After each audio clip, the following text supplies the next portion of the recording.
Hello friends, आपका स्वागत है हमारे YouTube channel alpha maths academy में। हम आज CSIR नेट मैथमेटिक्स का बहुत ही इंपॉर्टेंट टॉपिक स्टार्ट करने जा रहे हैं, कॉम्प्लेक्स एनालिसिस। तो सबसे पहले हम पढ़ेंगे general introduction of complex number. Complex number क्या है, उनकी प्रॉपर्टीज क्या है, ये सब हम देखेंगे। यहाँ से भी कई बार एक दो क्वेश्चन आ जाते हैं, तो काफी इंपॉर्टेंट है ये टॉपिक भी, और बिल्कुल बेस बनाने के लिए तो बहुत ही जरूरी है। तो हम देखते हैं आज कॉम्प्लेक्स नंबर क्या होते हैं। Complex number, a number of the form z बराबर x plus iota y is called a complex number। कोई भी नंबर जो इस फॉर्मेट में लिखा जा सके उसको हम कहते हैं कॉम्प्लेक्स नंबर। ठीक है, x और y दोनों होते हैं रियल नंबर, और आयोटा की वैल्यू होती है स्क्वायर रूट ऑफ -1। ठीक है, तो ये जो x प्लस आयोटा y की फॉर्मेट में किसी भी नंबर को लिखा गया उसको हम कहते हैं कॉम्प्लेक्स नंबर। जो ये x है वो कहलाता है real part of complex number z, और जो y है वो कहलाता है इमेजिनरी पार्ट ऑफ z। ठीक है, फिर इसके बाद देखा हमने the complex number z x plus iota y is also represented by the ordered pair x, y। इस complex number x plus iota y को हम ऑर्डर्ड पेयर x, y से भी रिप्रेजेंट कर सकते हैं, जहां जो ये x है वो इस z का रियल पार्ट है, और ये जो y है वो इस z का इमेजिनरी पार्ट है। ठीक है, इसके बाद देखें आगे, the set of complex number, उसको हम रिप्रेजेंट करते हैं कैपिटल C से। और कॉम्प्लेक्स नंबर इस फॉर्मेट का होता है x प्लस आयोटा y, और x और y दोनों क्या होते हैं रियल नंबर के अंदर। फिर हमने देखा कि हर एक complex number x plus iota y को आप ऑर्डर्ड पेयर के रूप में रिप्रेजेंट कर सकते हैं x, y such that x and y belongs to R। और इस सेट को मैं ध्यान से देखूं तो ये क्या है, R क्रॉस R, आर का आर के साथ कार्टेशियन प्रोडक्ट। तो यहां से हमको एक चीज पता लग गई, the set of complex number is equivalent to R cross R. जो कॉम्प्लेक्स नंबर का सेट है वो आर क्रॉस आर के क्या होता है, इक्विवेलेंट होता है। अब जैसे ये ज्योमेट्रिकल प्लेन है मेरा, इसमें z बराबर x प्लस आयोटा y उस पॉइंट को रिप्रेजेंट करेगा जिसके कोऑर्डिनेट होंगे x, y, है ना। तो इस अक्ष पे मैं कितना चला x, और इस एक्सिस पे कितना चला y, तो मैं इस पॉइंट पे पहुंच गया। इस पॉइंट को मैं x प्लस आयोटा y भी लिख सकता हूं, या ऑर्डर्ड पेयर के रूप में x, y भी लिख सकता हूं। अगर इस प्लेन पे जितने भी पॉइंट्स हैं उनको मैं ऑर्डर्ड पेयर के रूप में रिप्रेजेंट करूं तो ये प्लेन कहलाता है कार्टेशियन प्लेन। अगर उन पॉइंट को मैं इन कॉम्प्लेक्स फॉर्म में रिप्रेजेंट करूं तो वही प्लेन कहलाता है आर्गेंड प्लेन। तो यहां से हमको एक चीज पता लगी कि there is no difference between Cartesian plane and Argand plane. अगर मैं प्लेन के अंदर जो पॉइंट्स हैं उनको मैं अगर ऑर्डर्ड पेयर के रूप में रिप्रेजेंट कर रहा हूं तो उस प्लेन को मैं कहूंगा कार्टेशियन प्लेन। अगर मैं कॉम्प्लेक्स फॉर्म में रिप्रेजेंट कर रहा हूं तो वही प्लेन बढ़ जाएगा मेरा आर्गेंड प्लेन। इसके बाद देखें, ये मेरा कॉम्प्लेक्स नंबर है z बराबर x प्लस आयोटा y, ये कोई कॉम्प्लेक्स नंबर है। अगर इसमें इमेजिनरी पार्ट 0 हो जाए तो इस नंबर को मैं कहता हूं प्योरली रियल। अगर इसका रियल पार्ट 0 हो जाए तो मैं कहूंगा z इज प्योरली इमेजिनरी। और यहीं से हमको एक चीज पता लगती है, जो 0 है उसको मैं लिख सकता हूं 0 प्लस आयोटा इंटू 0। अगर मैं इस पार्ट को देखूं, रियल पार्ट कितना है 0, तो यहां से पता लग गया कि 0 क्या है, प्योरली रियल। फिर मैंने देखा कि इसका इमेजिनरी पार्ट भी 0 है, तो यहां से पता लग गया कि 0 क्या है, प्योरली इमेजिनरी भी है। तो 0 is the only number which is purely real as well as purely imaginary. तो 0 एकमात्र ऐसा नंबर है जो प्योरली रियल भी होता है और प्योरली इमेजिनरी भी होता है। इसके बाद देखिए कॉम्प्लेक्स कॉन्जुगेट, है ना, किसी भी नंबर का कॉन्जुगेट। तो मान लीजिए कोई कॉम्प्लेक्स नंबर दे रखा है आपको, z बराबर x plus iota y be a complex number, then the conjugate of z is denoted by z bar. इसको हम डिनोट करते हैं z बार से। और होता क्या है, जो आयोटा के मल्टीप्लाई में आ रहा है उसका साइन चेंज कर दो, तो z बार बराबर x माइनस आयोटा y। वैसे जनरल हम देखा जाए तो ये कुछ अलग चीज नहीं है। जैसे मान लीजिए मैंने कोई भी एक पॉइंट लिया, यहां है, और ये मेरा x एक्सिस है, ये पॉइंट है x प्लस आयोटा y। तो x एक्सिस को मैं इमेज मिरर की तरह लूं और इसकी इमेज बनेगी, वही क्या हो जाएगा, मेरा कॉन्जुगेट हो जाएगा। तो कॉन्जुगेट निकालने का तरीका क्या है, मान लीजिए कोई कॉम्प्लेक्स नंबर आपको x प्लस आयोटा y दे रखा है, तो जो आयोटा के मल्टीप्लाई में आ रहा है, कहने का मतलब इमेजिनरी पार्ट, उसका साइन चेंज कर दो। अगर वो पॉजिटिव है तो नेगेटिव बना दो, नेगेटिव है तो पॉजिटिव बना दो। इस तरीके से हम क्या कर सकते हैं, किसी भी कॉम्प्लेक्स नंबर का कॉन्जुगेट फाइंड कर सकते हैं। पहली प्रॉपर्टी है, अगर किसी कॉम्प्लेक्स नंबर का कॉन्जुगेट उसी नंबर के बराबर है तो z होगा प्योरली रियल। इसको हम देख सकते हैं, मान लीजिए कोई कॉम्प्लेक्स नंबर है z बराबर x प्लस आयोटा y। अब हम कह रहे हैं हमारे पास है कि z बार किसके बराबर है, z के बराबर। अगर z बार z के बराबर, इसका मतलब x माइनस आयोटा y किसके बराबर हो गया, x प्लस आयोटा y के। तो यहां से x कैंसिल हो गया और माइनस आयोटा y को उधर ले गया तो 2 आयोटा y किसके बराबर आ गया, 0 के बराबर। तो यहां से y किसके बराबर हो गया, y हो गया 0 के बराबर। और y 0 होते ही हम कह देंगे कि नंबर क्या है, प्योरली रियल है। इसी तरीके से अगर z बार माइनस z के बराबर है तो z हो जाएगा purely imaginary. z plus z बार और z इंटू z बार हमेशा रहते हैं प्योरली रियल। इसके बाद कॉन्जुगेट का कॉन्जुगेट वापस z के बराबर आ जाएगा। मान लीजिए कोई नंबर है मेरे पास z बराबर x प्लस आयोटा y, इसका मैंने कॉन्जुगेट किया तो मेरे पास आ गया x माइनस आयोटा y। फिर मैंने कॉन्जुगेट किया तो मैं क्या करूंगा, इसका साइन चेंज कर दूंगा तो वापस पॉजिटिव कर दूंगा तो वापस इसके बराबर आ गया, z के बराबर आ गया। इसके बाद अगली प्रॉपर्टी देखें, किसी भी नंबर को उसके कॉन्जुगेट के साथ जोड़ा जाए तो ये होता है 2 into real part of z, और z माइनस z बार बराबर होता है 2 into iota imaginary part of z। इसके बाद हम अगर मान लीजिए कोई भी दो नंबर है उनको जोड़कर उनका कॉन्जुगेट निकालें या अलग अलग कॉन्जुगेट निकाल के जोड़ दें, वैल्यू सेम आती है। सेम तरीके से माइनस के लिए भी है।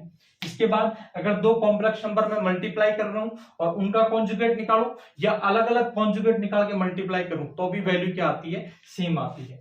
z1 अपॉन z2 दो कॉम्प्लेक्स नंबर है, इनको डिवाइड करने के बाद कॉन्जुगेट निकालो या अलग अलग कॉन्जुगेट निकाल के डिवाइड कर दो तो भी वैल्यू सेम रहती है। लेकिन ध्यान रखना जो नीचे डिनोमिनेटर है वो 0 नहीं होना चाहिए, ठीक है। इसके बाद z की पावर n, इसका कॉन्जुगेट निकालू या कॉन्जुगेट ऑफ z की पावर n कर दो, वैल्यू क्या रहती है, सेम रहती है। तो ये जनरल प्रॉपर्टी थी कॉन्जुगेट की। इसके बाद आता है modulus of a complex number, एक कॉम्प्लेक्स नंबर का मॉडुलस। तो ये मान लीजिए मेरे पास कॉम्प्लेक्स नंबर है z x plus iota y, then modulus of z equal to square root of x square plus y square. कहने का मतलब किसी भी कॉम्प्लेक्स नंबर के रियल पार्ट का स्क्वायर करो फिर इमेजिनरी पार्ट का स्क्वायर करो, दोनों को ऐड करके पावर 1/2 लगा दो तो हमारे पास क्या मिल जाएगा, मॉडुलस ऑफ z मिल जाएगा। ज्योमेट्रिकल अगर मीनिंग की बात करें तो देखो ये मेरा कॉम्प्लेक्स नंबर है z बराबर x प्लस आयोटा y, इसको मैं रिप्रेजेंट कर सकता हूं x, y से। अब अगर मैं इसकी ओरिजिन से इस पॉइंट की मैं डिस्टेंस देखूं तो ये डिस्टेंस होगी देखो x माइनस 0 का स्क्वायर प्लस y माइनस 0 का स्क्वायर और पावर कितनी हो जाएगी 1/2। ये किसके बराबर आ गया, x square plus y square, और इसी को हम क्या कर रहे हैं, मॉडुलस ऑफ z। तो ध्यान रखना किसी भी कॉम्प्लेक्स नंबर का मॉडुलस उस कॉम्प्लेक्स नंबर की ओरिजिन से डिस्टेंस को रिप्रेजेंट करता है। इसके बाद आगे देखें, अब आता है geometrical representation of a complex number.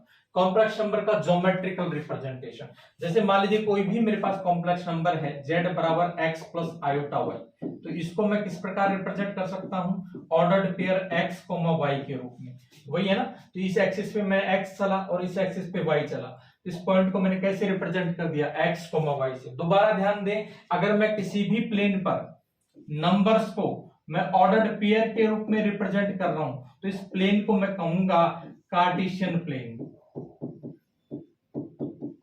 और अगर मैं किसी प्लेन पे पॉइंट्स को मैं कॉम्प्लेक्स फॉर्म में रिप्रेजेंट कर रहा हूं यही प्लेन मेरे पास हो जाएगा आर्गेंड प्लेन। तो आर्गेंड प्लेन कोई अलग चीज नहीं है। जैसे ही मैं पॉइंट को अगर मैं ऑर्डर्ड पेयर के रूप में रिप्रेजेंट करूं तो वही प्लेन हो जाएगा कार्टेशियन प्लेन, और मैं पॉइंट को अगर मैं कॉम्प्लेक्स फॉर्म में रिप्रेजेंट करूं तो वही प्लेन मेरे पास क्या कहलाएगा, आर्गेंड प्लेन। इसके बाद आती है polar form of a complex number. ये मेरे पास कोई कॉम्प्लेक्स नंबर है z बराबर x प्लस आयोटा y, इसको मैं लिख सकता हूं r cos theta plus iota r sin theta, where r is equal to modulus of z और theta equal to tan inverse y upon x। देखें ये मेरे पास y एक्सिस है, ये मेरे पास x एक्सिस है, ये मेरा कोई पॉइंट है z बराबर x प्लस आयोटा y, ये मेरे पास है x, y, इस तरीके से मैं लिख सकता हूं। तो अगर मैं इस डिस्टेंस की बात करूं तो ये y है और यहां से लेके यहां तक की डिस्टेंस x है, और इस पॉइंट को मैं अगर यहां से मिला दूं, ओरिजिन से मिला दूं, और इस एंगल को मैं थीटा कह दूं, तो देखो मैं अगर इस लेंथ की बात करूं, ये x है और ये लेंथ r बराबर मॉडुलस ऑफ z है। r किसके बराबर है? मॉडुलस ऑफ z के बराबर। तो मेरे पास जो x की वैल्यू है वो हो जाएगी r cos थीटा इस ट्राइंगल से, है ना, और y की वैल्यू हो जाएगी r sin थीटा। और मेरे पास कॉम्प्लेक्स नंबर था क्या? z बराबर x प्लस आयोटा y। तो x की जगह मैंने वैल्यू रखी r cos थीटा और y की जगह मैंने वैल्यू रख दी r sin थीटा। और थीटा की वैल्यू देखो, इन दोनों को मैंने डिवाइड किया तो x अपॉन y किसके बराबर आ गया? tan थीटा के बराबर। तो थीटा किसके बराबर हो गया? सॉरी, इन दोनों को मैंने डिवाइड किया तो मेरे पास cot थीटा के बराबर आएगा। इन दोनों को मैंने डिवाइड किया तो x अपॉन y किसके बराबर आ गया? cot ऑफ थीटा के बराबर। तो यहां से y अपॉन x इसके बराबर आ गया tan ऑफ थीटा के बराबर। तो यहां से थीटा की वैल्यू क्या हो गई? tan inverse y upon x। ठीक है, तो इस तरीके से मैं क्या कर सकता हूं? इस पॉइंट को मैं रिप्रेजेंट कर सकता हूं। और पॉइंट को ये रिप्रेजेंट करने का तरीका है, इसको हम कहते हैं पोलर फॉर्म। और पोलर फॉर्म से ही एक फॉर्म और आती है जिसको एक्सपोनेंशियल फॉर्म भी कहते हैं। यहां से मैं r कॉमन ले लूं तो मेरे पास बनेगा cos theta plus iota sin theta, और ये है जो पीछे आ रहा है ये होता है r इंटू ये होता है e की पावर आयोटा थीटा। इसको मैं कहता हूं exponential form of a complex number. ठीक है, तो इस तरीके से भी आप किसी कॉम्प्लेक्स नंबर को आप रिप्रेजेंट कर सकते हैं। और जो थीटा है इसको मैं कहता हूं आर्ग्यूमेंट ऑफ जेड। इसका एक नाम और है आर्ग्यूमेंट ऑफ जेड। होता क्या है भाई, आप किसी भी कॉम्प्लेक्स नंबर को ओरिजिन से मिलाओ और ये जो लाइन है वो एक्स एक्स के साथ, पॉजिटिव एक्स एक्स के साथ जितना एंगल बनाएगी उसको हम कहेंगे आर्ग्यूमेंट ऑफ जेड। इसके बारे में हम आगे पढ़ेंगे, देखते हैं। इन पोलर फॉर्म z बराबर r cos theta plus iota sin theta, r is modulus of z and theta is called argument of z। यही तो हम कह रहे थे, जो r है वो r हम क्या मान रहे थे? यहां से लेके यहां तक की डिस्टेंस, और इसी को हम क्या कहते हैं? Modulus of z। और थीटा है उसको हम कहते हैं आर्ग्यूमेंट। इसके बाद अगला टॉपिक आता है एम्पलीट्यूड और argument of a complex number. Argument of a complex number z बराबर x plus iota y is an angle between vector line of z and positive x axis and denoted by argument of z और amplitude of z। क्या कह रहे हैं? देखो, ये मेरे पास x axis है, ये मेरे पास y एक्सिस है, ये कोई पॉइंट है z बराबर x प्लस आयोटा y। तो ये जो रेडियस वेक्टर जो ओरिजिन और इस z को मिलाएगा उसको हम कहते हैं रेडियस वेक्टर ऑफ z, है ना। और ये पॉजिटिव x एक्सिस के साथ जितना एंगल बनाएगा उसी को हम कहते हैं आर्ग्यूमेंट ऑफ z। ठीक है, और इसको रिप्रेजेंट करते हैं आर्ग्यूमेंट ऑफ z और एम्पलीट्यूड ऑफ z। और अभी हमने देखा था इसकी वैल्यू हमने कैसे निकाली थी, इस थीटा की value tan inverse y upon x। तो argument of any complex number x plus iota y is equal to tan inverse y upon x। ठीक है, इसके बाद देखिए argument of complex number z बराबर x plus iota y is a multi valued function. If theta is argument of z then 2n pi plus theta is also argument of z for all n belongs to z। इस चीज को समझे, जैसे हमारे पास क्या है कि पॉजिटिव x के साथ ये लाइन थीटा एंगल बना रही है। मैं क्या किया, थीटा बनाने के बाद वापस 2 पाई घूम गया, तो 2 पाई प्लस थीटा भी ये लाइन पॉजिटिव एक्स एक्सिस के साथ एंगल बना रही है। सेम तरीके से 4 पाई प्लस थीटा भी ये लाइन पॉजिटिव एक्स एक्सिस के साथ एंगल बना रही है। भाई यहां तक थीटा बना रही थी, मैं 2 पाई और घूम गया तो 2 पाई प्लस थीटा, फिर मैं 2 पाई घूम गया तो 4 पाई प्लस थीटा, फिर मैं 2 पाई घूम गया 6 पाई प्लस थीटा। तो ये थीटा क्या हो गया? मल्टी वैल्यूड फंक्शन हो गया। कहने का मतलब इस पॉइंट के लिए बहुत सारे या बोले इनफाइनाइट आर्ग्यूमेंट क्या कर जाएंगे? एग्जिस्ट कर जाएंगे। ठीक है, तो ध्यान रखना, अगर थीटा किसी कॉम्प्लेक्स नंबर का आर्ग्यूमेंट है तो theta plus 2n pi for all n belongs to z ये भी उस कॉम्प्लेक्स नंबर का आर्ग्यूमेंट होगा। ठीक है, तो यहां से क्या हो गया, एक दिक्कत हो गई कॉम्प्लेक्स फॉर्म के साथ। कॉम्प्लेक्स फॉर्म को हम लिखते हैं r cos theta plus iota r sin theta, और थीटा क्या होता है? आर्ग्यूमेंट। तो आर्ग्यूमेंट हमारे पास कितने हो गए? एक नंबर के, इनफाइनाइट। तो कॉम्प्लेक्स फॉर्म फिर क्या नहीं होगी? यूनिक नहीं होगी। तो यहीं से कॉन्सेप्ट निकला क्या आर्गुमेंट की कोई प्रिंसिपल वैल्यू होती है, तो यहीं से कॉन्सेप्ट निकला प्रिंसिपल आर्गुमेंट का। The value of argument of the complex number which satisfies the inequality minus pi is less than theta less than equal to pi is called principal argument and denoted by capital A आएगा यहाँ पे, है ना, capital A argument of z, है ना। तो वो किसी भी कॉम्प्लेक्स नंबर के लिए हमने आर्गुमेंट निकाले, तो आर्गुमेंट कितने होंगे, इनफाइनाइट उस कॉम्प्लेक्स नंबर के लिए, और जो माइनस पाई से पाई के बीच में लाई करेगा उसी को हम कहेंगे प्रिंसिपल आर्गुमेंट। ठीक है, तो यहां से हमको पता लग गया जो प्रिंसिपल आर्गुमेंट है वो माइनस पाई से पाई के बीच में लाई करता है, पाई से तो क्या होता है स्ट्रिक्टली ग्रेटर देन और लेस देन इक्वल टू पाई, यहां इक्वल का चिन्ह नहीं आता है, यहां इक्वल का चिन्ह आता है। अगर हम मेथड की बात करें कि किसी भी नंबर का प्रिंसिपल आर्गुमेंट कैसे फाइंड करें, तो मान लीजिए आपको कोई भी कॉम्प्लेक्स नंबर दे रखा है x प्लस आयोटा y, तो सबसे पहले हम फाइंड करेंगे अल्फा, और अल्फा कैसे फाइंड करेंगे, tan inverse mod of y upon x, है ना। तो यहां से हम अल्फा निकाल लेंगे। अगर वो पॉइंट पॉजिटिव x या पॉजिटिव क्वाड्रेंट में है, पहले क्वाड्रेंट में है, तो उस पॉइंट का जो आर्गुमेंट है प्रिंसिपल आर्गुमेंट है वो अल्फा हो जाएगा। वही पॉइंट अगर सेकंड क्वाड्रेंट में है तो उसका principal argument pi minus alpha हो जाएगा। वही पॉइंट अगर थर्ड क्वाड्रेंट में है तो उसका प्रिंसिपल आर्गुमेंट हो जाएगा माइनस पाई प्लस अल्फा। वही पॉइंट अगर फोर्थ क्वाड्रेंट में है तो उसका आर्गुमेंट हो जाएगा, प्रिंसिपल आर्गुमेंट हो जाएगा माइनस अल्फा। अगर मान लीजिए कोई पॉइंट पॉजिटिव एक्स एक्स पे है तो उसका आर्गुमेंट प्रिंसिपल आर्गुमेंट होता है 0। कोई भी पॉइंट अगर यहां पॉजिटिव वाई एक्स पे है तो उसका प्रिंसिपल आर्गुमेंट होता है पाई बाई 2। कोई भी पॉइंट अगर नेगेटिव एक्स एक्सिस पे है तो उसका प्रिंसिपल आर्गुमेंट होता है पाई, और कोई भी पॉइंट अगर नेगेटिव वाई एक्स पे है तो उसका प्रिंसिपल आर्गुमेंट होता है माइनस पाई बाई 2। बाकी ओरिजिन है, इसका आर्गुमेंट ही एग्जिस्ट नहीं करता है, तो इसके प्रिंसिपल आर्गुमेंट की भी बात नहीं करेंगे। बाकी किसी भी नंबर का प्रिंसिपल आर्गुमेंट आप इस तरीके से फाइंड कर सकते हैं। जैसे सपोज करो एक नंबर है z बराबर 1 प्लस आयोटा, ठीक है, इसका मैं प्रिंसिपल आर्गुमेंट फाइंड करना चाह रहा हूं, तो सबसे पहले मैं फाइंड करूंगा अल्फा।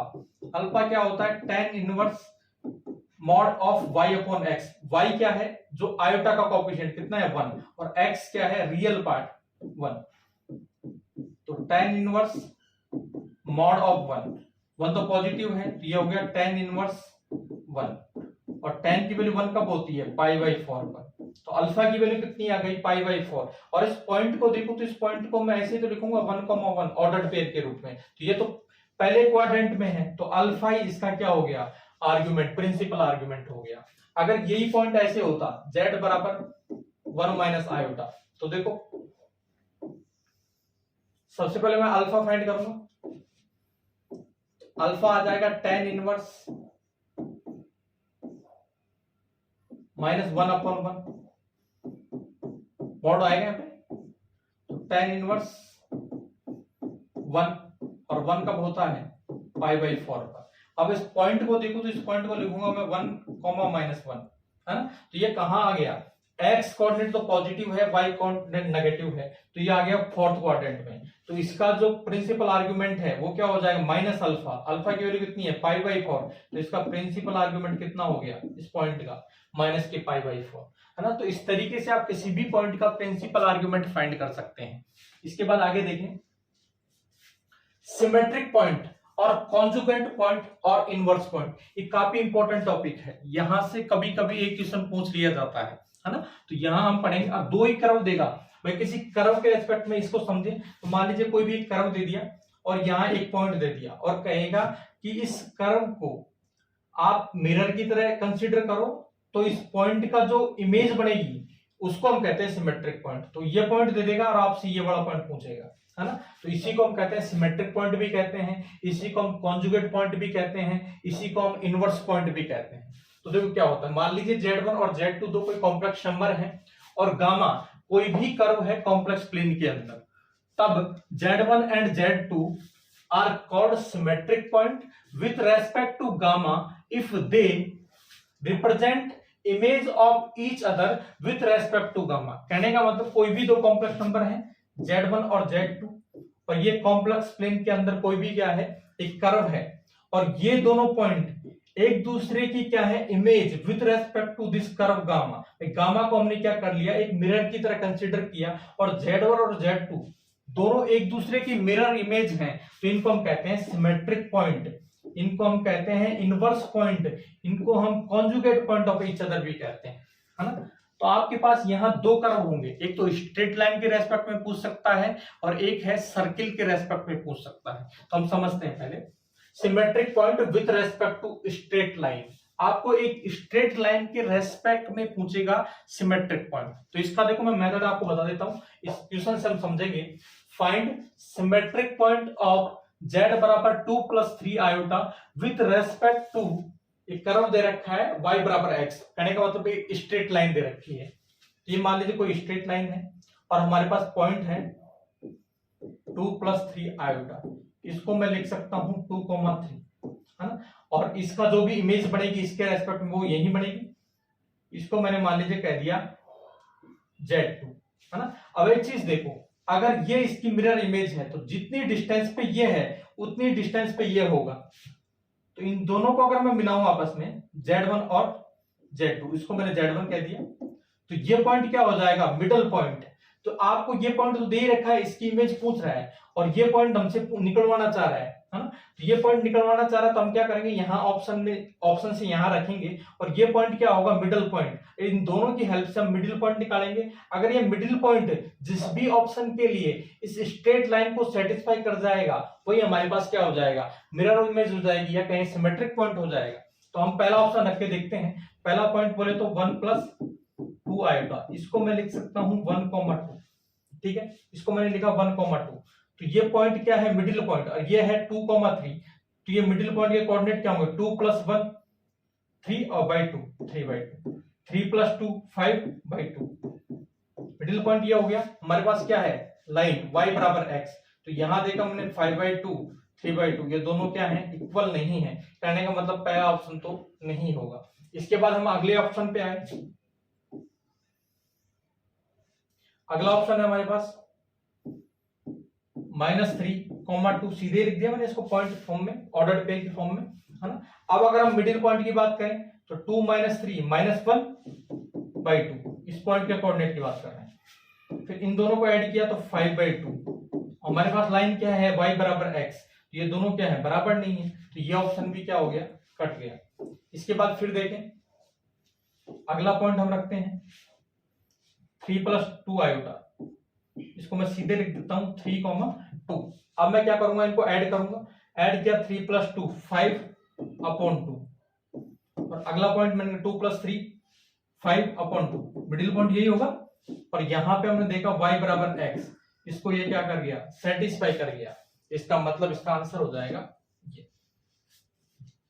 एक क्वेश्चन और देख लेते हैं इसका, कि what is the symmetric point और कहें कॉन्जुगेट पॉइंट ऑफ z बराबर 3 + 6 आयोटा टेकिंग y बराबर x + 1 हैज मिरर, है ना। हमारे पास ये ऑप्शन दे रखे हैं, तो हमने मान लिया कि ये लाइन है हमारे पास y बराबर x + 1 और ये पॉइंट है हमारे पास 3 + 6 आयोटा, और इसको मैं Z1 कह रहा हूं, और अगर इसको मैं ऑर्डर्ड पेयर के रूप में रिप्रेजेंट करूं, ये हो जाएगा 3,6। अब मैं क्या करूंगा, इसके रेस्पेक्ट में इसकी मिरर इमेज फाइंड करनी है, या कहूं इसका सिमेट्रिक पॉइंट फाइंड करना है। तो क्या होगा, मिरर इमेज अगर इसकी यहां बनेगी तो ये जितने डिस्टेंस पे होगा वही यहां से इतने डिस्टेंस पे ये होगा, इसको मैंने Z2 कह दिया। इन दोनों को मैंने मिलाया तो ये जो लाइन सेगमेंट है जो Z1 और Z2 को मिला रहा है, इसका मिडिल पॉइंट कहां लाई करेगा, इस लाइन पे लाई करेगा। यही तो है कि अगर इस लाइन के रेस्पेक्ट में ये एक दूसरे की मिरर इमेज है, तो जितनी डिस्टेंस पे इस लाइन से ये Z1 है उतनी ही डिस्टेंस पे Z2 होगा, तो ये पॉइंट क्या हो गया, मिडिल पॉइंट। और जिस भी ऑप्शन के लिए हम यहाँ ऑप्शन रखेंगे और इन दोनों की हेल्प से मिडिल पॉइंट निकालेंगे, और जो भी मिडिल पॉइंट जिस भी ऑप्शन के लिए इस लाइन को सेटिस्फाई कर जाएगा वही हमारा हो जाएगा symmetric point of this point. हम पहला ऑप्शन रखते हैं, ये है -5, -4, तो मिडिल पॉइंट क्या हो गया, पहले x कोऑर्डिनेट जोड़ के मैं 2 से डिवाइड करूंगा, 3 - 5/2, तो यहां से क्या आ गया, -2/2, बोले तो -1, तो ये कोऑर्डिनेट आ गया -1। फिर हमने इन दोनों को ऐड किया तो 6 - 4 ऐड करके डिवाइड किया, 6 - 4 डिवाइड बाई 2, तो कितना हो गया -2/2, ये कितना हो गया -1। इस लाइन में रखें तो y की वैल्यू कितनी है -1 और x की वैल्यू कितनी है -1, तो -1 + 1, तो -1 = 0। ये तो पॉसिबल ही नहीं है, कहने का मतलब पहला ऑप्शन हमारा डिस्कार्ड हो गया। अब हम अगला ऑप्शन देखते हैं। अगले ऑप्शन में हम क्या करेंगे, अगला पॉइंट रखेंगे। अगला पॉइंट है 5,4, तो हम इनका मिडिल पॉइंट फाइंड करें तो 5 + 3 कितना हो गया 8, और 8 को हम 2 से डिवाइड करें तो कितना हो गया 4। फिर इन दोनों को ऐड किया, 6 + 4 कितना हो गया 10, और 10 को हमने किससे डिवाइड किया 2 से डिवाइड किया तो कितना आ गया 5। अब देखो y की वैल्यू कितनी है 5, और यहाँ x की वैल्यू कितनी है 4 + 1, 5 = 5। तो इस पॉइंट के लिए ये पॉइंट क्या कर गया सेटिस्फाई कर गया, तो ये हमारा आंसर हो गया। कहने का मतलब इस पॉइंट की जो मिरर इमेज बनेगी with respect to this line will be 5,4। तो इस तरीके से स्ट्रेट लाइन के रेस्पेक्ट में आप सिमेट्रिक पॉइंट आपसे पूछे तो आप इस तरीके से निकाल सकते हैं।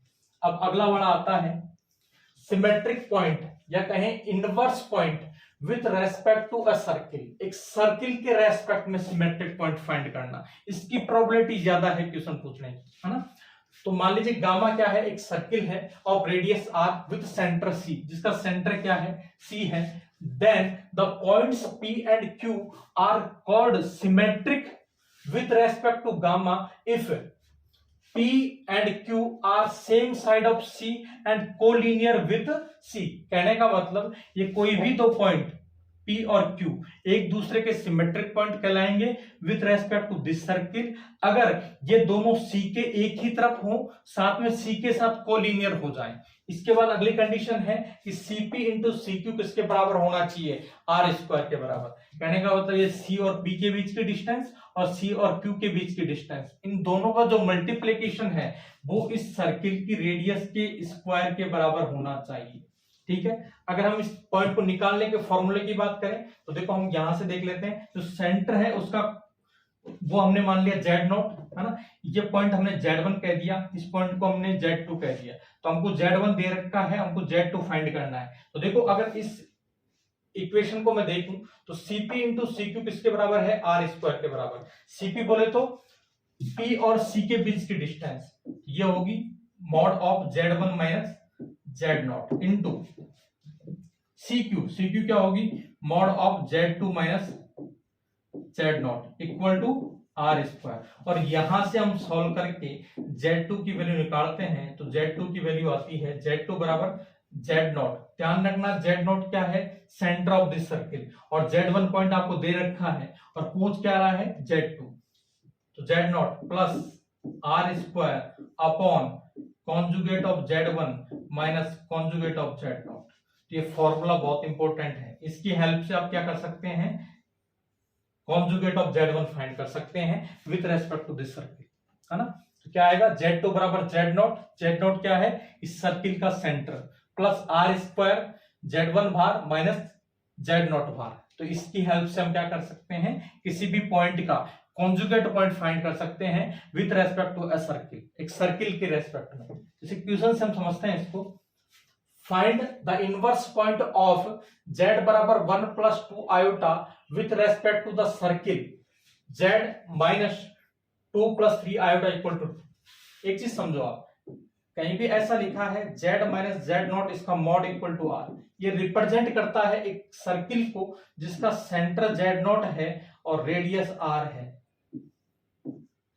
तो ध्यान रखना इस तरीके से लिखी हुई कोई भी इक्वेशन वो किसको रिप्रेजेंट करती है एक सर्किल को रिप्रेजेंट करती है जिसका सेंटर Z0 है और रेडियस r है। तो इस सर्किल के रेस्पेक्ट में हमको इस पॉइंट का फाइंड करना है इनवर्स पॉइंट या कहें कॉन्जुगेट पॉइंट या कहें सिमेट्रिक पॉइंट, तो हम फाइंड करते हैं।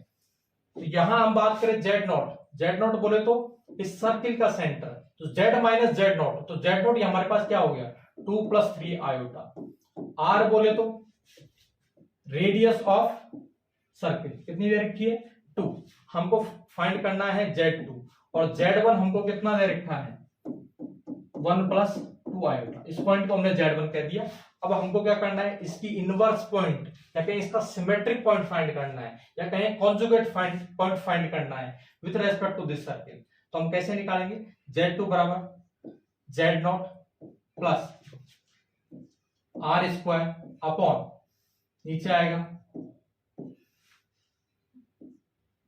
ये आ गया Z1 भाग माइनस Z0 भाग Z2 बराबर Z0 की जगह पॉइंट रख दें 2 + 3 आयोटा प्लस R की जगह R की वैल्यू रखें तो 2 का स्क्वायर कितना हो गया 4 Z1 भाग Z1 ये हमारे पास Z1 ये है इसका भार मतलब इसका कॉन्जुगेट 1 - 2 आयोटा माइनस Z0 भार की बात करें तो 2 - 3 आयोटा। ठीक है इसको हमने आगे सॉल्व किया ये हो गया हमारे पास 2 + 3 आयोटा प्लस 4 नीचे हम सॉल्व करें तो 1 - 2 -1 हो गया माइनस के 2 आयोटा माइनस माइनस प्लस हो जाएगा तो माइनस के 2 आयोटा प्लस के 3 आयोटा तो प्लस के आयोटा। इसको हम आगे देखें तो हमारे पास आ गया 2 + 3 आयोटा यहां से मैंने माइनस कॉमन लिया तो माइनस को मैंने ऊपर भेज दिया और नीचे मेरे पास बच गया 1 - आयोटा। ठीक है इसको सॉल्व करने के लिए मैं क्या करता हूं ऊपर 1 + आयोटा से मल्टीप्लाई करता हूं और नीचे 1 + आयोटा से मल्टीप्लाई करता हूं तो आगे मेरे पास आ गया 2 + 3 आयोटा -4 1 + आयोटा और इसको मैं देखूं तो a - b a + b तो ये हो जाएगा मेरे पास a² - के b²। तो a की जगह क्या है 1 का स्क्वायर माइनस आयोटा का स्क्वायर कितना होता है -1 तो हमारे पास आगे हमने सॉल्व किया तो हमारे पास आ गया 2 + 3 आयोटा और ये 1 माइनस माइनस प्लस हो गया तो 1 + 1 2 और 2 को मैंने 4 से डिवाइड किया 4 को मैंने 2 से डिवाइड किया तो ये हो गया माइनस फिर 2 और ये हो गया 1 + आयोटा। इसको फिर मैंने आगे सॉल्व किया 2 + 3 आयोटा -2 - 2 आयोटा आगे मैंने सॉल्व किया 2 में से 2 कैंसिल हो गया 3 आयोटा - 2 आयोटा बोले तो आयोटा इसको हम लिख सकते हैं 0 + 1 * आयोटा। तो ये पॉइंट था इसका symmetric point with respect to this circle will be iota या कहें 0 + 1 * आयोटा। तो इस तरीके से आप किसी सर्किल के रेस्पेक्ट में किसी भी पॉइंट का कॉन्जुगेट पॉइंट या कहें सिमेट्रिक पॉइंट या कहें इनवर्स पॉइंट आप फाइंड कर सकते हैं।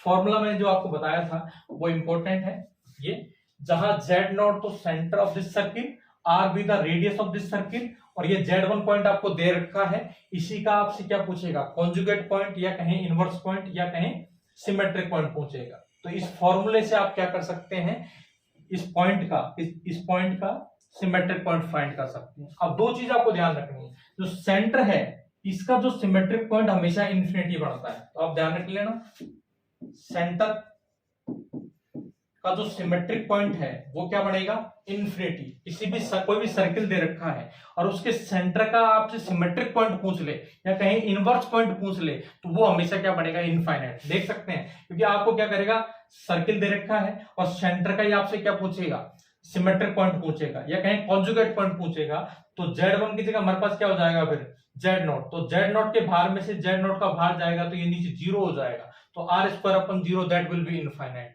तो आपको ध्यान रखना है जो सर्किल के सेंटर का सर्किल के रेस्पेक्ट में जो सिमेट्रिक पॉइंट बढ़ेगा दैट विल बी इनफाइनाइट। और एक चीज ध्यान रखना जैसे जैसे पॉइंट P इस सर्किल की परिधि की तरफ जाता है वैसे वैसे ये पॉइंट भी इधर आता है। ये पॉइंट ऐसे P अगर आगे बढ़ेगा तो Q भी इधर बढ़ेगा और जो बाउंड्री पे दोनों पॉइंट क्या हो जाएंगे एक दूसरे के साथ कोइंसाइड हो जाएंगे। कहने का मतलब जो बाउंड्री पे जो पॉइंट होंगे वो सेल्फ कॉन्जुगेट होंगे। तो ध्यान रखना किसी भी सर्किल के रेस्पेक्ट में पॉइंट का आपसे क्या पूछे सिमेट्रिक पॉइंट पूछे तो आप ये फॉर्मूला यूज करें सेंटर का आप सीधे ही कह दें कि इनफाइनाइट और बाउंड्री पे कोई पॉइंट है वो क्या है सेल्फ कॉन्जुगेट है उनका कॉन्जुगेट उसी के बराबर होगा। ठीक है ये हमने क्वेश्चन कर ही लिया। अब हम पढ़ेंगे स्टीरियोग्राफिक प्रोजेक्शन। स्टीरियोग्राफिक प्रोजेक्शन पढ़ने से पहले हम एक चीज समझते हैं जैसे मेरा ये रियल एक्सिस है कहने का मतलब रियल नंबर के सेट को मैं इस एक्सिस पे डिनोट कर रहा हूं या कहूं रियल एक्सिस है और ये मेरा एक सेमी सर्किल है और इस सेमी सर्किल का सेंटर है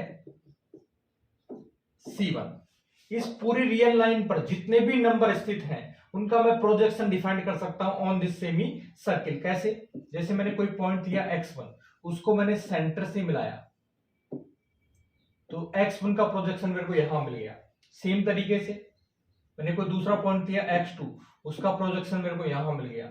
सेम तरीके से मान लीजिए कोई पॉइंट है x3, उसको मैंने सेंटर से मिलाया तो उसका प्रोजेक्शन मेरे को यहां मिल गया। मान लीजिए इधर कोई मेरा पॉइंट है, मान लीजिए x1 प्राइम, इसको मैंने सेंटर से मिलाया तो इसका प्रोजेक्शन मेरे को यहां मिल गया।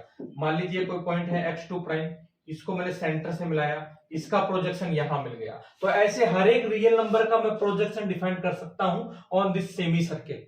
तो कहने का मतलब हर एक रियल नंबर का हमने प्रोजेक्शन बना लिया सेमी सर्किल पर, और रियल नंबर वन डायमेंशन वाला पॉइंट है, उसका प्रोजेक्शन कहां बन रहा है, सर्किल पर, टू डायमेंशन वाले पॉइंट पर। तो इसी चीज को जनरलाइज किया गया पूरे के पूरे कॉम्प्लेक्स नंबर के जो सेट है या कहीं कॉम्प्लेक्स प्लेन है, उसका प्रोजेक्शन हम बना सकते हैं एक स्फीयर पर, और उसी को हम कहते हैं स्टीरियोग्राफिक प्रोजेक्शन। समझते हैं स्टीरियोग्राफिक प्रोजेक्शन। ये मेरा एक्स एक्सिस है, ये मेरा वाई एक्सिस है, ये मेरा जेड एक्सिस है। ये एक स्फीयर है जो ओरिजिन से पास हो रहा है, इसका जो सेंटर है वो जेड एक्सिस पर स्थित है और सेंटर के कोऑर्डिनेट है 0 0 1/2, और ये ऊपर वाला वर्टेक्स है ए, जिसे नॉर्थ पोल भी कहते हैं, जिसकी कोऑर्डिनेट है 0 0 1। अब देखो एक चीज, जैसे मैंने कोई भी एक कॉम्प्लेक्स नंबर लिया x प्लस आयोटा वाई, इसको मैं x कोमा वाई भी लिख सकता हूं, और चाहूं तो इसको मैं ये भी लिख सकता हूं x कोमा वाई कोमा, अब एक्स वाई प्लेन में है तो z कोऑर्डिनेट विल बी 0, तो ये उस पॉइंट को डिनोट करेगा जिसके कोऑर्डिनेट होंगे x कोमा वाई कोमा 0। अगर मैं इसको, इस पॉइंट को a से मिलाऊं, अगर मैं इस पॉइंट को a से मिलाऊं तो ये लाइन कहीं न कहीं इस स्फीयर को इंटरसेक्ट करेगी, कहीं न कहीं इस स्फीयर को इंटरसेक्ट करेगी। मैंने इस पॉइंट को P कह दिया तो इसका प्रोजेक्शन मेरे को मिल गया इस स्फीयर के ऊपर। मान लीजिए मैंने कोई दूसरा पॉइंट लिया, कोई दूसरा पॉइंट लिया और दूसरे पॉइंट को भी मैंने A से मिलाया, तो A से मिलाने पर ये लाइन फिर कहीं न कहीं इस स्फीयर को इंटरसेक्ट करेगी, तो इस पॉइंट का प्रोजेक्शन मेरे को यहां मिल गया। ऐसे मैं इस पूरे एक्स वाई प्लेन पर स्थित हर एक कॉम्प्लेक्स नंबर का मैं प्रोजेक्शन फाइंड कर सकता हूं ऑन दिस स्फीयर, और इसी को हम कहते हैं स्टीरियोग्राफिक प्रोजेक्शन। यहां पर दो टाइप के क्वेश्चन बढ़ सकते हैं। पहले आपको ये पॉइंट देगा और कहेगा कि इसका स्टीरियोग्राफिक प्रोजेक्शन क्या बनेगा, या फिर ये पॉइंट दे देगा प्रोजेक्शन वाला और कहेगा कि ये किस पॉइंट का प्रोजेक्शन है। तो इस प्रकार के क्वेश्चन को देखो कैसे करें।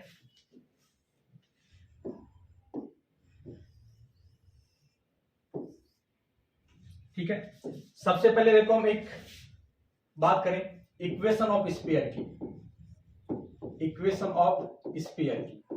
अब इस स्फीयर को मैं ध्यान से देखूं तो इसकी रेडियस है 1/2 और इसका सेंटर है 0 0 1/2, तो इसकी इक्वेशन होगी capital X square plus capital Y square plus Z minus half का whole square is equal to radius square, बोले तो 1/4। इसको मैंने इक्वेशन फर्स्ट कह दिया।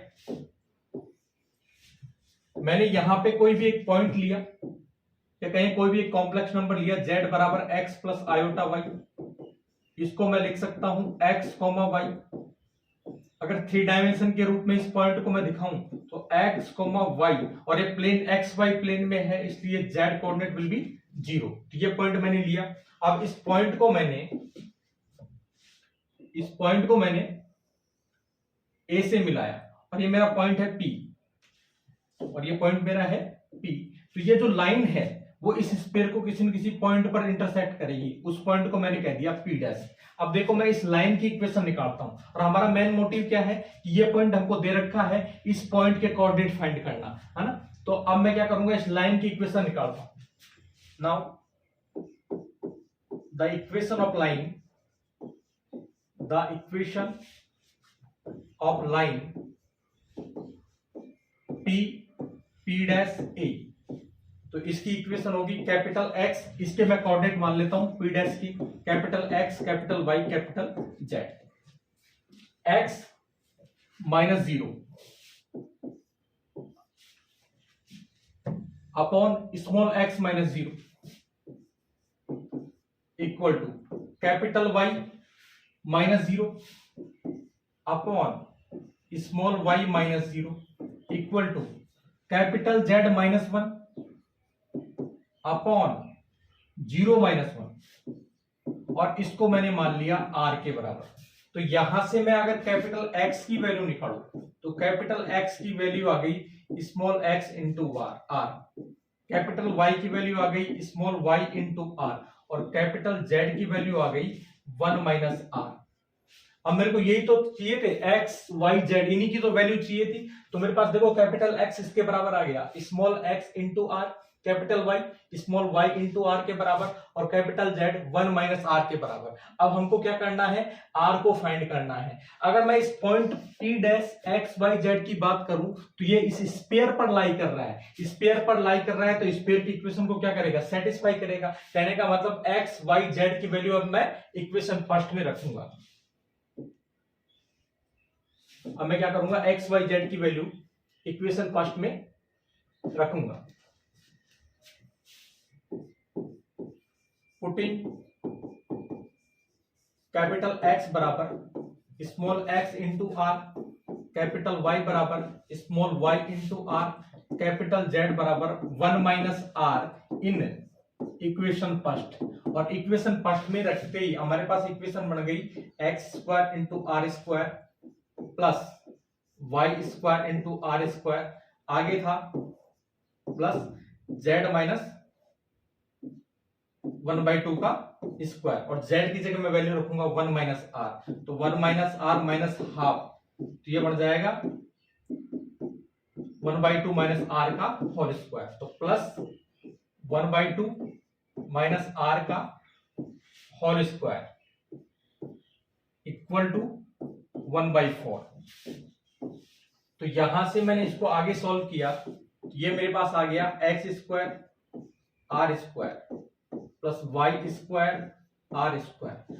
इसको मैंने खोला आगे तो ये 1/4 minus r plus r square is equal to 1/4। 1/4 से 1/4 कैंसिल हो गया तो यहां से मेरे पास आ गया x square plus y square plus 1 into r square. यहां से और यहां से मैंने r स्क्वायर कॉमन ले लिया, माइनस के r इक्वल टू 0। तो यहां से मेरे पास r स्क्वायर की वैल्यू आ गई r upon x square plus y square plus 1 और इसको मैंने आगे सॉल्व किया तो r की वैल्यू आ गई 1 upon 1 plus x square plus y square. ठीक है, अब r की वैल्यू आ गई तो मेरे पास अगर कैपिटल X की बात करूं तो यह है small x into r, capital Y की बात करूं तो यह है small y into r, capital Z की बात करूं तो यह है 1 माइनस r। अब यहां पे मैं r की वैल्यू रखूंगा और कैपिटल X, कैपिटल Y और कैपिटल Z की वैल्यू निकाल लूंगा। यहां मैं क्या करता हूं, r की वैल्यू पुट करता हूं। तो मेरे पास कैपिटल X हो गया स्मॉल x और r की जगह वैल्यू रखी तो ये हो गया 1 plus x square plus Y square और इसको मैं लिख सकता हूं रियल पार्ट ऑफ z, क्योंकि z हमारे पास क्या था x प्लस आयोटा y, तो x को मैं लिख सकता हूं real part of z upon 1 plus mod of z का स्क्वायर, क्योंकि mod of z will be square root of x square plus Y square. जब इसका स्क्वायर करूंगा तो क्या आ जाएगा 1 plus x square plus Y square और X square plus Y square की जगह मैं लिख सकता हूं मॉड ऑफ जेड का स्क्वायर। कैपिटल वाई की बात करूं तो capital Y will be Y upon 1 plus x square plus Y square this equal to imaginary part of Z because Z equal to X plus iota Y and Y is imaginary part of Z upon 1 plus mod of Z का square. और capital Z की बात करूं तो this is 1 minus r, r की जगह मैंने value रखी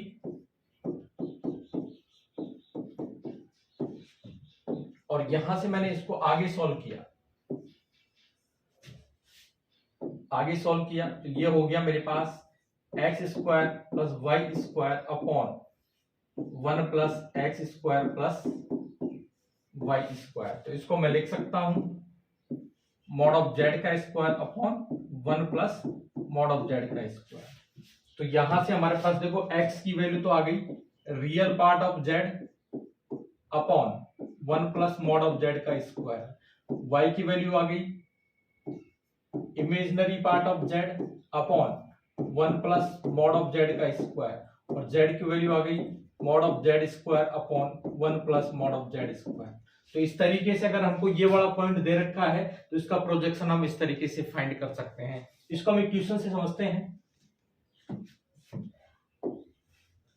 find stereographic projection of z बराबर 1 plus iota with respect to sphere x square plus Y square plus z minus 1/2 का होल स्क्वायर इक्वल टू 1/4 है ना। तो हमारे पास अगर z की बात करूं, z हमारे पास है 1 प्लस आयोटा, इसका स्टीरियोग्राफिक प्रोजेक्शन हमने मान लिया क्या होगा, capital X capital Y capital Z। Capital X की बात करूं, this will be real part of z upon 1 plus mod of z का स्क्वायर।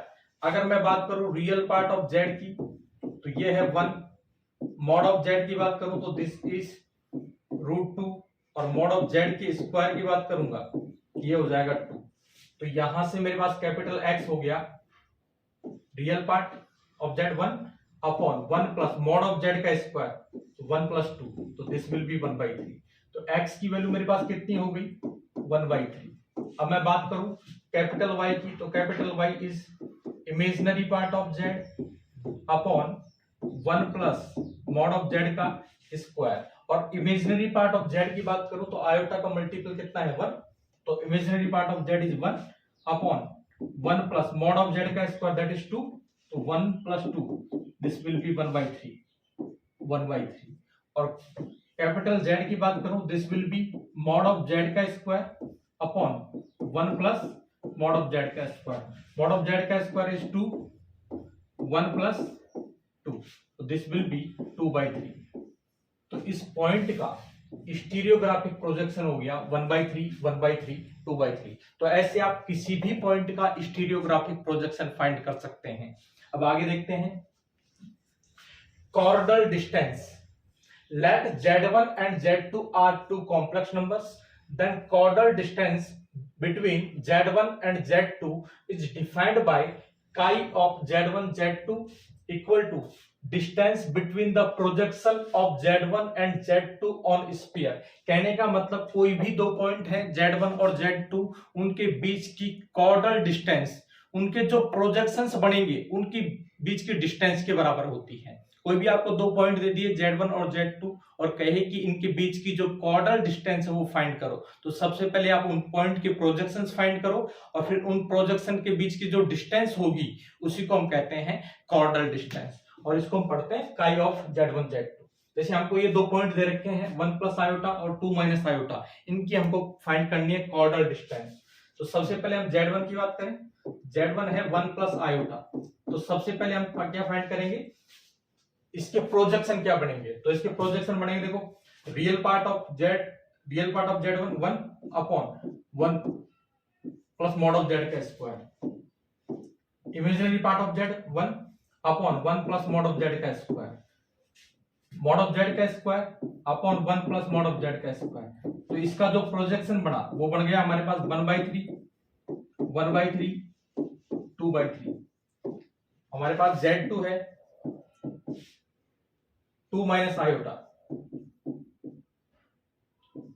तो इसका जो स्टीरियोग्राफिक प्रोजेक्शन बनेगा that will be real part of Z2 2, और अगर मैं बात करूं इसकी मॉडुलस की तो मॉडुलस ऑफ Z2 इज 2 का स्क्वायर 4 प्लस -1 का स्क्वायर 1 स्क्वायर रूट ऑफ 5 और मॉड ऑफ Z2 का स्क्वायर करूं तो ये हो जाएगा हमारे पास मॉड ऑफ Z2 का स्क्वायर दैट विल बी 5।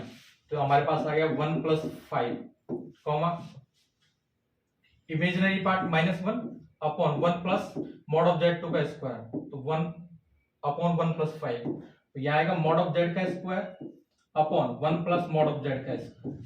तो हमारे पास ये पॉइंट बन गया 2/6। इसको मैं लिख सकता हूं 1/3 -1 अपॉन 6, आगे आ गया 5/6, ठीक है।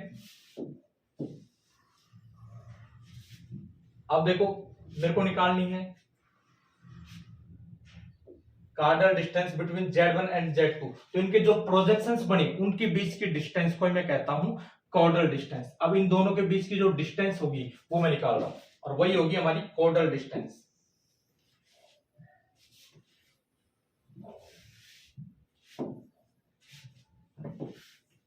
तो देखो chordal distance of Z1 Z2, तो इनके जो प्रोजेक्शंस बने उनके बीच की डिस्टेंस, तो 1/3 माइनस 1/3 का होल स्क्वायर, तो 0 का स्क्वायर 0, फिर आएगा 1/3 माइनस माइनस 1/6, तो माइनस माइनस हो गया प्लस का होल स्क्वायर, प्लस 2/3 माइनस 5/6 का whole square, this will B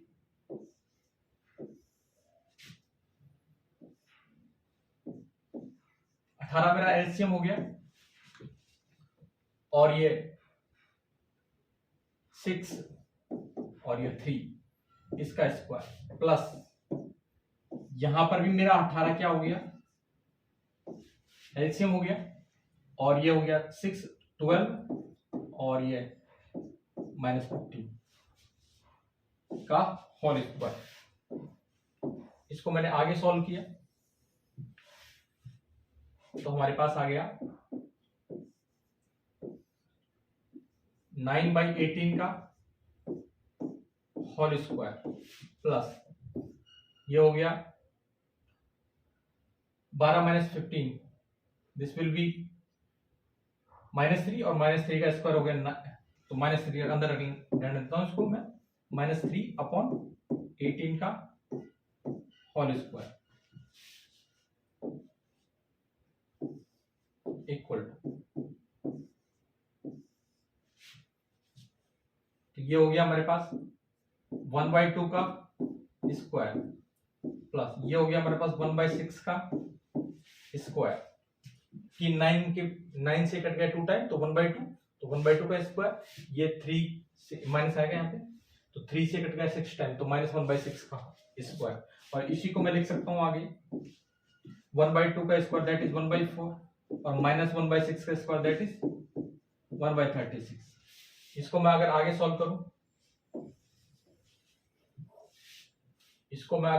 करूं, तो मेरे पास 36 एलसीएम आ जाएगा, ये 9 टाइम प्लस 1, तो मेरे पास आ गया स्क्वायर रूट ऑफ 10/36, और इसको मैं लिख सकता हूं स्क्वायर रूट ऑफ 5/18। तो Z1 और Z2 के बीच की जो कॉर्डल डिस्टेंस है वो हमारे पास आ गई √5/18, ठीक है। इसके बाद देखो find the chordal distance between 1 plus iota and 3 plus 2 iota.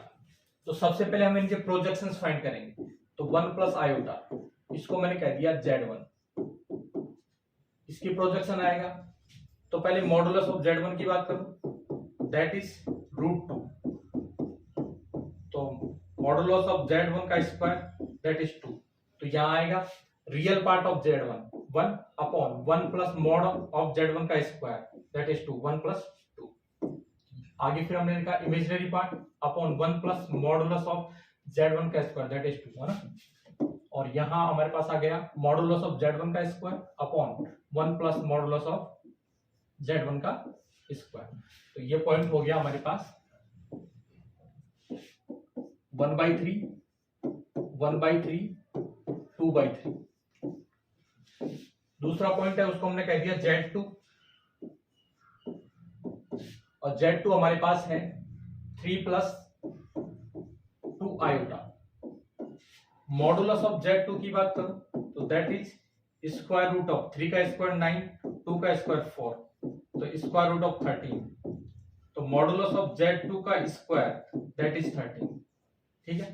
तो यह आएगा real part of Z2 3 upon 1 plus mod of Z2 का स्क्वायर अपॉन ये comma imaginary part upon 1 plus 13 upon 1 plus 13। इसको हमने आगे सॉल्व किया तो ये हो गया हमारे पास 3/14, 2/14, 13/14। अब इनके बीच की जो डिस्टेंस होगी उसी को हम कहेंगे chordal distance between Z1 and Z2। अब हम फाइंड कर रहे हैं chordal distance between Z1 and Z2। This is equal to 1/3 minus 3/14 का स्क्वायर प्लस 1/3 माइनस 2/14 का स्क्वायर प्लस 2/3 माइनस 13/14 का स्क्वायर। इसको हमने आगे सॉल्व किया तो ये हमारे पास आ गया 42 एलसीएम आ जाएगा, 40 माइनस 9 इसका स्क्वायर। क्या हमारे पास आ गया 42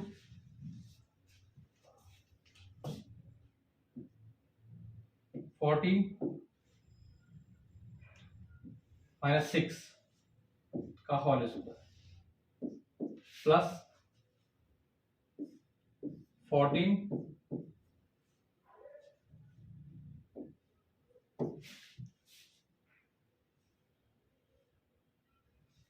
ये 42 मेरा एलसीएम आ रहा है और ये आ गया 40 और उसे 2 से मल्टीप्लाई किया तो 28 माइनस 39 का होल स्क्वायर। इसको मैंने आगे सॉल्व किया तो मेरे पास आ गया, नीचे आ रहा है 42 का स्क्वायर, ऊपर आ रहा है 14 माइनस 9, ये हुआ 5 और 5 का स्क्वायर होता है 25 प्लस नीचे आ गया 42 का स्क्वायर, 14 माइनस 6 8 और 8 का स्क्वायर कितना हो गया 64 प्लस यहां आ गया 42 का स्क्वायर और 28 माइनस 39 तो माइनस 11 और माइनस 11 का स्क्वायर हो गया 121। नीचे आ रहा है 42 का होल स्क्वायर, ऊपर आ गया 25 प्लस 64 प्लस 121। इसको मैंने ऐड किया तो ये हो गया मेरे पास 1 और 4 5 और 5 5 10, 2 और 6 8, 8 और 2 10, 10 और 1 11 और 1 और 1 2 अपॉन 42 के स्क्वायर को लिख सकता हूं मैं 42 इंटू 42 है ना, और ये कैंसिल हो गया 42 से 5 10 तो मेरा आंसर आ गया स्क्वायर रूट ऑफ 5/42। तो ऐसे आप दो पॉइंट्स के बीच की कॉर्डल डिस्टेंस फाइंड कर सकते हैं। आगे देखें, देखो कॉर्डल डिस्टेंस से रिलेटेड कुछ रिजल्ट्स हैं जो काफी इंपॉर्टेंट हैं। आप Z1 और Z2 के बीच की कॉर्डल डिस्टेंस फाइंड करें या इनके कॉन्जुगेट्स के बीच में कॉर्डल डिस्टेंस फाइंड करें या इनके जो रेसिप्रोकल हैं उनके बीच की कॉर्डल डिस्टेंस फाइंड करें, ये हमेशा इक्वल होते हैं। इसके बाद अगर कोई भी दो पॉइंट्स के बीच की कॉर्डल डिस्टेंस 0 है तो दोनों पॉइंट सेम होंगे, Z1 बराबर Z2। इसके बाद chordal distance between Z1 and Z2 तो आप सीधे भी निकाल सकते हैं बिना उनका प्रोजेक्शन निकाले। सीधे आप क्या करें, mod of Z1 minus Z2 upon square root of 1 plus mod of Z1 का square into square root of 1 plus mod of Z2 का स्क्वायर। और Z और इंफिनिटी के बीच की जो कॉर्डल डिस्टेंस है उसको आप निकाल सकते हैं इस फॉर्मूले से 1 upon square root of 1 plus mod of Z का स्क्वायर। तो ये कॉर्डल डिस्टेंस निकालने के तरीके भी हैं और ये काफी इंपॉर्टेंट रिजल्ट है, ये आपको पता होने चाहिए। इसके बाद टोपोलॉजी ऑन सी, इस चीज को हम समझते हैं। ओपन डिस्क, ओपन डिस्क का मतलब क्या है, इसको हम रिप्रेजेंट करते हैं बी और ये ओपन इंटरवल Z0 सेंटर को रिप्रेजेंट करता है, R रेडियस को रिप्रेजेंट करता है। तो देखो इसका मतलब क्या होगा, इसका मतलब होगा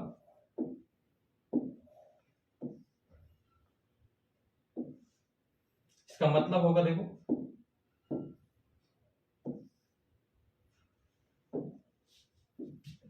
ये मेरा पॉइंट है Z0, है ना, और ये डिस्टेंस है R, ठीक है। अब ओपन डिस्क का मतलब क्या है कि इस डिस्क के अंदर जो भी पॉइंट है उन सबका कलेक्शन, बाउंड्री वाले पॉइंट नहीं, वो सारे पॉइंट जिनकी Z0 से डिस्टेंस R से कम है, क्योंकि बाउंड्री पे पॉइंट आ जाएगा तो डिस्टेंस R के बराबर, या क्या है लेस देन R, तो ये पॉइंट कहां नहीं आएंगे, बाउंड्री पे नहीं आएंगे, ये पॉइंट बाउंड्री पे नहीं आएंगे। तो Z0 से जिन भी पॉइंट्स की डिस्टेंस R से कम है वो सब किसके अंदर आएंगे, इस ओपन डिस्क के अंदर आएंगे। तो ये ओपन डिस्क हमारी, ये बाउंड्री के पॉइंट नहीं होंगे, हमारी ओपन डिस्क ये हो जाएगी, ठीक है। इसके बाद बात करें क्लोज्ड डिस्क। क्लोज्ड डिस्क में क्या होगा कि अंदर वाले पॉइंट्स तो आएंगे ही आएंगे, साथ में बाउंड्री वाले पॉइंट भी आ जाएंगे। ये Z0 मेरा पॉइंट है और ये इसकी रेडियस है R, तो इसके अंदर क्या होंगे, इनसाइड वाले पॉइंट तो आएंगे ही आएंगे, साथ में ये बाउंड्री वाले पॉइंट भी आ जाएंगे। ये डिस्क को हम क्या कहते हैं, क्लोज्ड डिस्क। और जिसमें बाउंड्री वाले पॉइंट नहीं आते हैं, अंदर अंदर वाले पॉइंट आते हैं, उसको हम कहते हैं ओपन डिस्क। और क्लोज्ड डिस्क में क्या होगा, अंदर वाले पॉइंट तो आ ही रहे हैं, साथ में बाउंड्री वाले पॉइंट भी आ जाएंगे। इसके बाद देखें सर्किल। तो सर्किल को हम रिप्रेजेंट करते हैं modulus of Z minus Z0 equal to R। ये उस सर्किल को रिप्रेजेंट करेगा जिसका सेंटर Z0 है और रेडियस R है। ये मेरा पॉइंट है Z0 और ये रेडियस R। अब ये mod of Z minus Z0 का मतलब है कि Z और Z0 के बीच की जो डिस्टेंस है वो किसके बराबर है, R के बराबर। तो डिस्टेंस R, Z0 से R डिस्टेंस पे जो भी पॉइंट है वो कहां होंगे, इस बाउंड्री पर होंगे। तो ये सारे पॉइंट क्या बनाएंगे, सर्किल बनाएंगे, ठीक है। इसके बाद आता है एनुलस। एनुलस क्या होता है, जैसे मान लीजिए मैंने एक सर्किल खींचा Z0 को सेंटर बना के, जिसकी रेडियस है R1। एक मैंने दूसरा सर्किल खींचा Z0 को सेंटर बना के और उसकी रेडियस है R2। अब इसमें क्या होगा, इन दोनों के बीच में जो पॉइंट्स होंगे, इस रीजन को हम कहते हैं एनुलस। इनकी बाउंड्री पे नहीं आने चाहिए, इससे तो बाहर और इसके अंदर ये जो पॉइंट्स होंगे, ये जो रीजन बनेगा, इसी को हम कहते हैं एनुलस। तो एनुलस हमारा देखो क्या हुआ, ये हमारा एनुलस हो गया, ठीक है। कि यहां अंदर वाले पॉइंट भी नहीं आएंगे और इससे बाहर वाले पॉइंट भी नहीं आएंगे, तो इसको हम कहते हैं एनुलस।